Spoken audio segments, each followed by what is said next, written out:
Welcome. In front of me I have HTC Desire 21 Pro 5G, and today I will show you how we can connect this Huawei AM61 wireless earbuds. So it's very simple. At the first you have to be sure that they are turned off.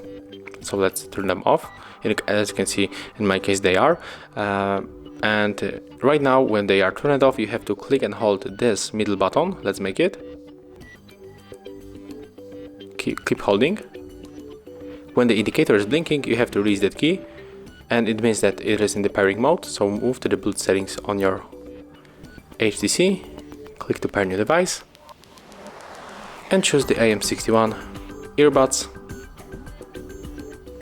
accept pair, and as you can see right now, indicator stops blinking. When the indicator is blinking on the blue and the red color, it means that they are in the pairing mode. As you can see right now, we are easily connected. So that's it. If you find this video helpful, remember to have a like, comment, and subscribe to our channel.